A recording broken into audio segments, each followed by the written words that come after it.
Bom, nessa aula nós vamos apresentar para vocês disposições importantes que foram instituídas aí pela Lei 9876. São alterações, a Lei 9876 ela altera realmente a Lei 8.213, tá? A Lei 8.212, nós vamos ter oportunidade de examinar aqui essas mudanças. Bom, ela cria o fator previdenciário, então essa é a famosa Lei Bomba, né? 9876 não explode, mas cria o fator previdenciário. Altera o cálculo dos benefícios previdenciários, onde antes nós tínhamos o cálculo com os últimos 36 salários de contribuição, para fazer a média. Essa lei determina que o cálculo seja feito utilizando todo o período laboral, 80% dele com os maiores salários de contribuição. Bom, essa mudança foi possível tendo em vista a desconstitucionalização do cálculo de benefícios. Antes da emenda 20, aquela história de usar os 36 últimos salários estava lá na Constituição. Quando a emenda 20 altera o texto constitucional, e no texto não se fala mais em cálculo de benefícios com 36 salários, tá? Então não há previsão na Constituição do cálculo de benefícios previdenciários, a Lei 9876 pode, então, tratar dessa matéria, definindo de uma forma completamente diferente o cálculo dos benefícios. Então, altera o período básico de cálculo, eu não procuro 36 salários mais nos últimos 48 meses. Utiliza-se aqui salários de toda a vida laboral, escolhendo 80% do período com os maiores salários. Para os segurados mais antigos, utiliza-se salários a partir de julho de 94, também escolhendo-se 80% do período de julho de 94 em diante, com os maiores salários. Cria a categoria de contribuinte individual a partir de 3 anteriormente existentes, que era autônomo, equiparado a autônomo e empresário, e estende o direito ao salário maternidade a contribuintes individuais e facultativas, que até então não tinham esse direito, e institui a contribuição da empresa de 20% sobre a remuneração de avulsos e contribuintes individuais. Anteriormente, a contribuição ela era de 15% sobre a remuneração ou de 20% sobre o salário base daquele contribuinte que estivesse regular com a Previdência, enfim. Ela passa a ser uma contribuição de 20%. Entre outras coisas que nós vamos examinar aqui. Uma das alterações é que o empregado de organismo oficial internacional ou estrangeiro em funcionamento no Brasil, tá? Ele era antes considerado um contribuinte individual, na verdade, um equiparado autônomo, e ele passou a ser enquadrado na condição de empregado. Tá? Então era estranho, porque era um empregado de organismo oficial internacional, que antes não era da categoria de empregado. Com a Lei 9876, ele passa a ser considerado um segurado empregado. Então, tá aqui, ó. Então, artigo 12.1, esse inciso aqui diz que é considerado segurado na categoria de empregado, lista as várias hipóteses, e aí nós temos esse empregado de organismo internacional estrangeiro em funcionamento no Brasil, como sendo um segurado empregado, salvo quando coberto por regime próprio. Vamos lá. Cria a categoria de contribuinte individual. Então, né, autônomos equiparados, autônomos e empresários passam a ser CI, tá? Deixa eu só ver aqui. Então, eu passo a ter o inciso 5 do artigo 12, como sendo, né, aqui o inciso do contribuinte individual, e nesse inciso estarão listadas todas as hipóteses de segurados que antes eram distribuídos entre as 3 categorias. Autônomo, equiparado e empresário, não tem mais essas categorias, a partir daí não existe mais, passa a ter só de contribuinte individual para abrigar todos os segurados pertencentes a essas 3 categorias anteriores, tá? Muito bem. Também traz um dispositivo dizendo que ministro de Estado, secretário de Estado, sem vínculo efetivo com a União e tal, Estados, Distrito Federal, autarquias, qualquer esfera, autarquias e fundações, tá? Esse daqui é um comissionado de primeiro escalão dentro daquela esfera, mas é um comissionado. Então, como servidor ocupante exclusivamente de cargo comissionado, né, de cargo de livre nomeação e exoneração, sem ser efetivo antes de ocupar esse cargo, ele vai ser do regime geral, como qualquer comissionado. Bom, outra mudança que trouxe a Lei 9876 foi no caso do servidor amparado por regime próprio, é um servidor efetivo, protegido por regime próprio, que ele é requisitado para outro órgão. Em geral, esses servidores eles são requisitados para outro órgão e eles até recebem uma gratificação nesse outro órgão. Então, recebe a sua remuneração da origem e vão ocupar um cargo comissionado, vão, né, ocupar uma função em outra esfera da administração e recebem um plus, uma gratificação nesse lugar onde eles passam a trabalhar. Então, ele é requisitado para esse outro órgão, ganha uma gratificação. Tem proteção de regime próprio na origem e ele tem uma gratificação, um ganho a mais nesse local onde ele vai trabalhar. E aí, no passado, por ele ter esse recebimento dessa gratificação, dessa remuneração onde ele exerce suas atividades, relativamente a essa gratificação, ele vinha para o regime geral. Tá? Hoje, né, com a Lei 9876, né, a partir de hoje, não, desde 99, final do ano de 99, isso não acontece mais. Enquanto requisitado, tendo em vista o ganho que ele tenha no órgão para onde ele foi, tá, ele não é segurado do regime geral. Tá? Então, a Lei 8.212, no que diz respeito a esse servidor, tá, nós temos aqui o servidor civil ocupante de cargo efetivo ou militar da União, bem como das respectivas autarquias e fundações, eles são excluídos do regime geral desde que amparados por regime próprio. Ocupante de cargo efetivo ou militar com regime próprio é excluído do regime geral. Tá? Isso aí já vem desde a emenda 20, porque a emenda 20 já tratava, tá, dessa alteração, tá? Desde 98. Se o servidor ou militar exercerem ao mesmo tempo uma ou mais atividades abrangidas pelo regime geral, eles vão ser segurados obrigatórios em relação a essa atividade. Então, ele é servidor público, protegido por regime próprio, nesse caso excluído do regime geral.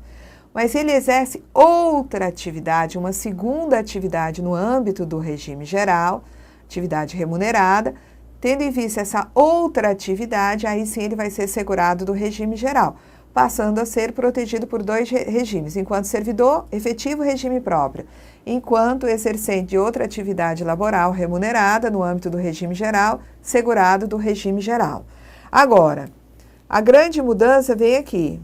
O servidor amparado por regime próprio, ele é requisitado e vai trabalhar em outro órgão ou entidade da administração pública e lá ele não pode ser protegido pela, né, pela previdência lá de onde ele está trabalhando.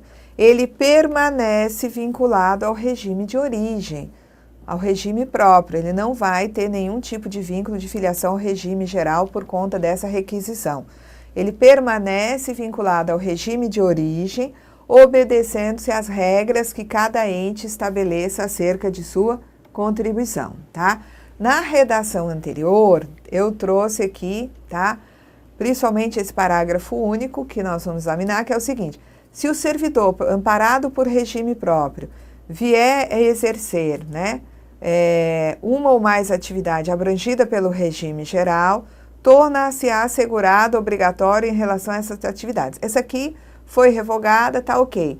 Aqui, tá, você tem uma dúvida. Quando ele tem duas atividades, beleza, ele é do próprio enquanto servidor, do outro, né, do regime geral, enquanto exercendo essa segunda atividade.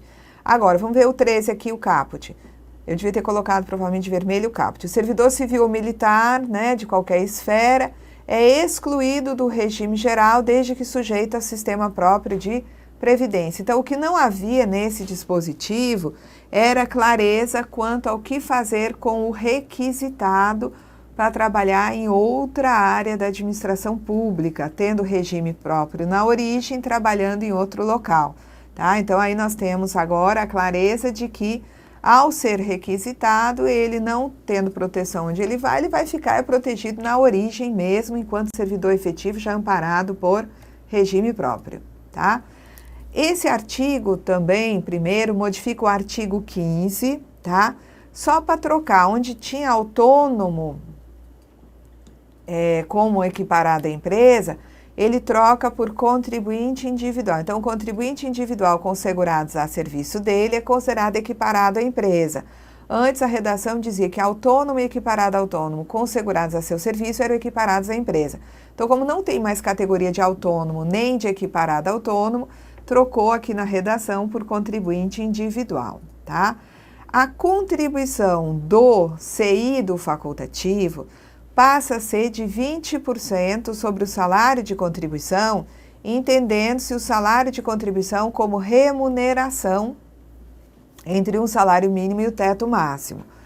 E aí se providencia aquela escala transitória de salário base, para poder permitir aqueles que já vinham contribuindo sobre as classes, né, os valores das classes da escala de salário base, pudessem começar a se soltar dentro de classes que se tornaram mais amplas, pagar sua contribuição sobre valores maiores e, finalmente, contribuir sobre a remuneração.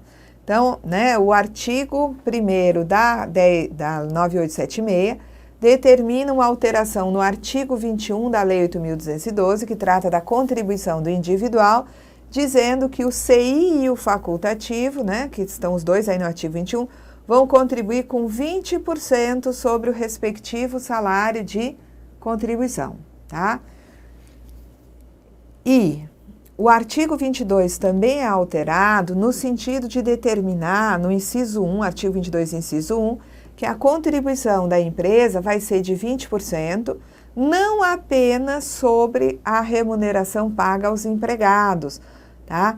Também sobre a remuneração paga aos avulsos, porque tendo em vista duas ações de inconstitucionalidade, duas ADIs relativas a autônomos, administradores e também outra relativa a avulsos, foi considerada inconstitucional a exigência da contribuição da empresa sobre a remuneração de autônomos, administradores e avulsos.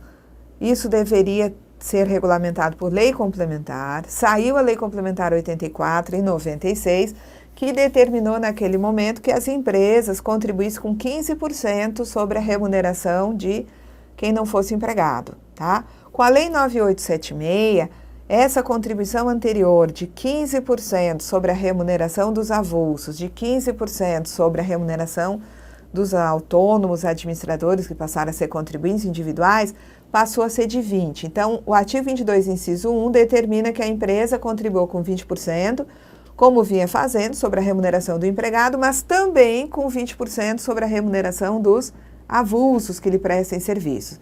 Já o artigo 22, inciso 3, tá?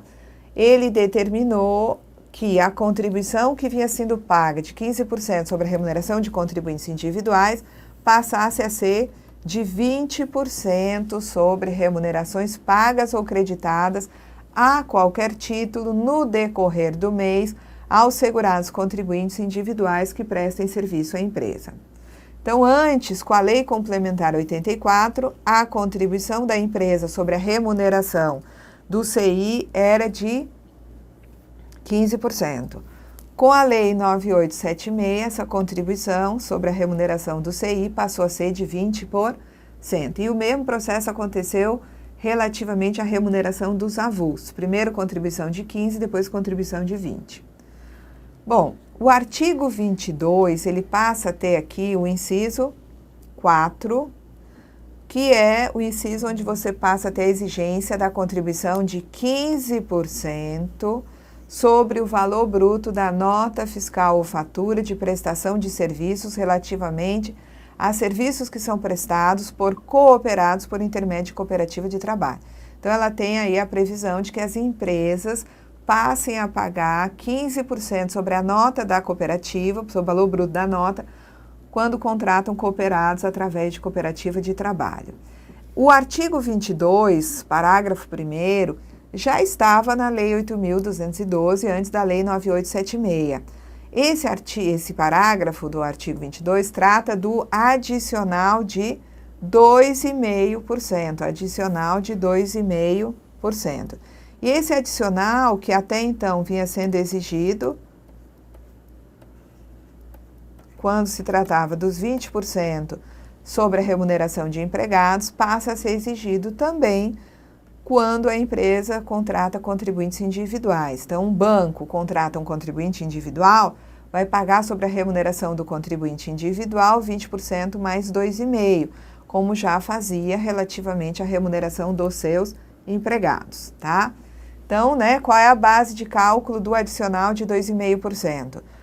Então, é 20 mais 2,5% sobre as remunerações pagas, devidas ou creditadas a empregados e avulsos, e vai ser 20 mais 2,5% sobre as remunerações pagas ou creditadas a contribuintes individuais.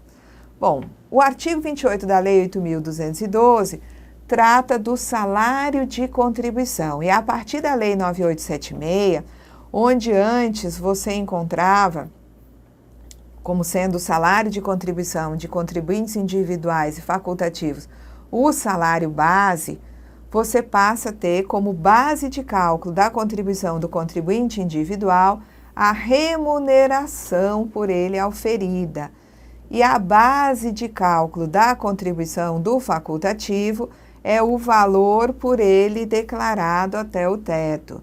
Então, o que acontece? Antes da Lei 9876, a base de cálculo do CI do facultativo era o salário base, dentro daquela escala de salário base. Depois da Lei 9876, a base de cálculo da contribuição do CI é a remuneração. A base de cálculo do facultativo passa a ser um valor por ele declarado, tendo sempre como mínimo salário mínimo, máximo teto. E essa Lei 9876, para quem já era CI ou facultativo, instituiu uma escala transitória de salário base, porque quem já era CI facultativo, na verdade não existia CI antes, era autônomo, equiparado ou empresário, eles vinham já contribuindo segundo as regras dessa escala de salário base. A Lei 9876 cria mudanças nessa base de cálculo, no sentido de que as pessoas passem a contribuir cada vez mais com valores próximos à sua remuneração, até que, terminando a transição da escala de salário base, pudessem pagar sobre sua remuneração sobre um valor declarado. Bom, a responsabilidade pelo recolhimento das contribuições sobre a remuneração de empregados avulsos e contribuintes individuais, tá? Ela é alterada também. Então, como eu passo a ter contribuição, tá? De 20% sobre essa base, a empresa não paga mais só 20% sobre a remuneração do empregado, tá? Ela vai pagar 20% sobre a remuneração do empregado, do avulso, do contribuinte individual, tá? Você passa a ter a empresa obrigada, tá? A recolher o que ela arrecada dos segurados. Nesse momento, a empresa ainda não arrecadava contribuição de contribuinte individual, mas ela vai ter que recolher o que ela, arrecadou dos segurados e as contribuições a seu cargo, tá? Incidentes sobre a remuneração de empregados, avulsos e contribuintes individuais. Aqui era dia 2. Hoje você sabe que isso mudou e o prazo é dia 20 do mês seguinte, tá? E nesse momento, os segurados, contribuinte individual e facultativo, estavam obrigados a recolher a sua contribuição até o dia 15. Hoje, com relação ao contribuinte individual, se ele prestar serviço a uma empresa, a empresa que desconta a contribuição dele. Tá? E se não houver expediente bancário, tem que ser feito no dia útil imediatamente posterior. Tá? O dia 15 é posterior, mas o dia 20 é anterior. Então, as mudanças da Lei 9876 já sofreram mudanças também, tá? Se o contribuinte, olha o que se inventa aqui, que é uma coisa que é nossa conhecida. A Lei 9876 diz o seguinte: nesse momento, CI prestando serviço à empresa ou por conta própria, era ele o responsável pelo recolhimento da sua contribuição. A empresa só passa a ser obrigada a descontar do contribuinte individual que lhe presta serviço a partir lá de 2003, tá? Então, aqui o que acontecia? Nesse momento, quando o contribuinte individual prestava serviço a uma empresa, ele já tinha a chance de reduzir a contribuição dele de 20% para 11%. Como é que ele fazia isso? Ele fazia isso aproveitando como dedução no valor que ele tinha a recolher parte da contribuição feita pela empresa contratante. Então, 45% da contribuição da empresa contratante era passível de dedução na contribuição do individual. Então, ele calculava 20% sobre seu salário de contribuição e trazia 45% da contribuição da empresa para deduzir da sua contribuição, nunca podendo essa dedução ultrapassar 9% do seu salário de contribuição. Isso acontece tanto com o CI que presta serviço à empresa, quanto com o cooperado que presta serviço por intermédio de cooperativa de trabalho. Então, aqui é que se inicia a possibilidade de que contribuintes individuais que prestem serviço à empresa, que cooperados, possam ter redução na sua alíquota, né, de contribuição para a Previdência. Bom, essa lei 9876, ele trazia também várias multas, a depender da situação, se era débito já, né, constituído, se era débito que tivesse sido parcelado ou não, escrito ou não, as multas eram variadas. E essas multas variáveis, que iam de 8% a 100%, e em caso de parcelamento eu poderia ter um aumento de 20% nessas multas, tá? Que elas chegariam então, né, até 120%, essa multa de 100%, débito ajuizado, inscrito ajuizado, parcelado, a multa já seria de 120%, né? Se elas fossem declaradas, as contribuições tivessem declaradas em GFIP, ou se tratasse de um contribuinte desobrigado em GFIP, teria uma redução nessas multas de 50%. Então, aqui onde você tinha uma multa de 8%, 4%, 7% e assim ia, até que a de 100% seria de 50%. Vejam que essas multas, elas são aplicadas relativamente a um período do tempo. Hoje a multa, tá, de mora não é mais nesse patamar, é 0,33% ao dia até o máximo de 20%. E existe também a multa de ofício, que é 75%, 150%, 225% e assim vai. Mas essas multas não são as multas atualmente em vigor. Mas só lembrar que a Lei 9876 providenciou mudança nas multas de mora, tá, aplicáveis quando havia algum débito relativo às contribuições previdenciárias. Essa lei determina também a exigência de contribuições do contribuinte individual a qualquer tempo, quando ele quer comprovar a atividade para contar esse tempo. E o cálculo das contribuições a indenizar e das contribuições relativas a período decadencial passam a obedecer uma nova forma de cálculo, uma nova formatação. Então, vamos lá. Então, para comprovar exercício de atividade remunerada, com vistas à concessão de benefícios, será exigido do contribuinte individual, a qualquer tempo, o recolhimento das correspondentes contribuições. Ele tem um tempo que ele exerceu atividade em 1970, um ano, e ele quer, né, prova que trabalhou um ano e quer contar esse tempo como tempo de contribuição. Ele pode fazer isso? Sim, desde que ele recolha as correspondentes contribuições. Esses valores apurados para esse período que ele quer indenizar, tá? Para cada valor calculado, vai ter juro moratório de 0,5% ao mês, capitalizado anualmente, e multa de 10%. Esse juro de 0,5% ao mês, capitalizado anualmente, depois passou a ter que obedecer um patamar de 50%, tá? Os juros não ultrapassam 50%. Então, não se aplica a contribuições em atraso a partir de abril de 95. Então, por que abril de 95? Porque a partir de abril estaria dentro do período, tá, dos últimos 5 anos, essa lei é de 99, onde eu faço o cálculo de atrasados conforme as regras gerais de juro de mora, multa de mora. Hoje, essa lógica aqui diz respeito ao seguinte, que quando um indivíduo vai pagar, um contribuinte individual vai pagar contribuições em período não decadencial, ele paga juro e multa de mora normal, conforme se exige dos demais contribuintes em atraso. Se esse aí vai pagar contribuições relativas a período para lá de 5 anos, já atingido pela decadência, aí o cálculo é feito também com essa multa de 10% e juro de 0,5% ao mês. Vamos lá. Bom, essa lei determina também que tratados, convenções e outros acordos internacionais, eles sejam interpretados como lei especial, versando sobre matéria previdenciária.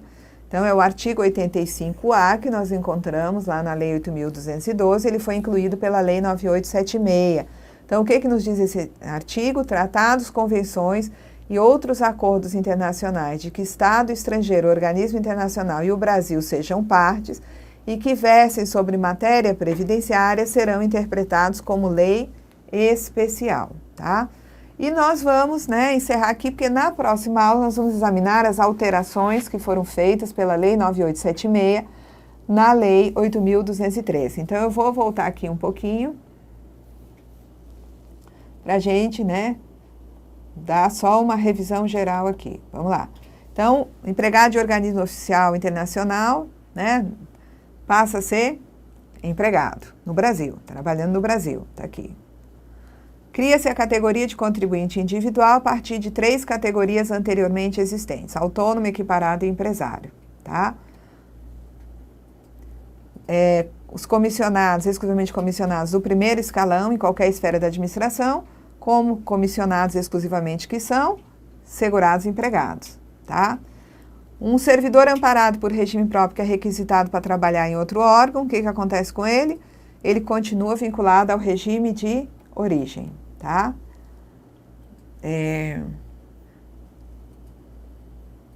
A lei se ocupa, a Lei 9876, sempre que a Lei 8.212 ou a 13 fala em autônomo, equiparado ou empresário, troca por contribuinte individual, tá? A contribuição do CI do facultativo, que antes aconteciam sobre o salário base, essa contribuição passa para o individual a ser feita, primeiramente, a questão da contribuição da empresa. A contribuição do CI e do facultativo passa a ser de 20%. Para o CI, 20% sobre a remuneração até o teto. Para o facultativo, 20% sobre um valor por ele declarado.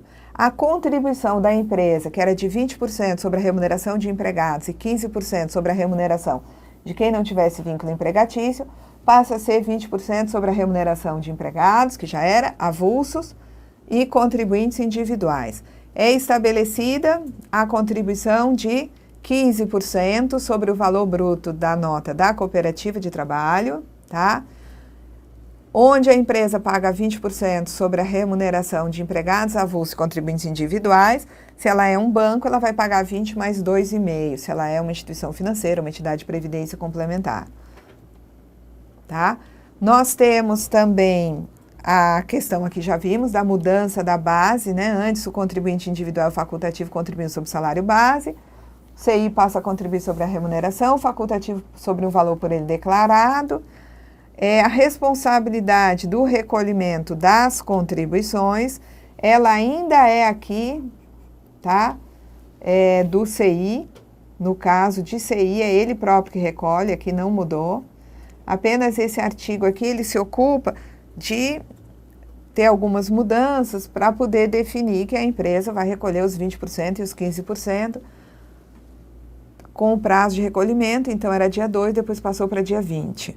Nesse momento, ainda não tinha empresa descontando e recolhendo a contribuição do CI que lhe presta serviços, ainda era o próprio CI o responsável, só que o CI conquistou o direito de, ao aproveitar parte da contribuição da empresa, deduzir essa contribuição, parte da contribuição da empresa, da sua contribuição, de modo a conseguir passar de 20% para 11% a sua contribuição. Foram estabelecidas multas, que hoje já foram alteradas novamente, as multas por atraso no recolhimento das contribuições previdenciárias são as mesmas aplicáveis em caso de atraso no recolhimento dos demais tributos federais, tá?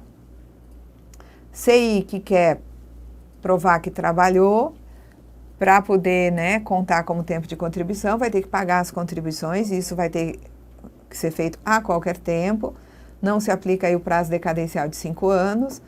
Tratados, convenções e outros acordos são interpretados como lei especial, tá? E aí até a próxima aula, onde examinaremos a lei 8.213 naquilo que ela foi alterada pela 9876. Até lá.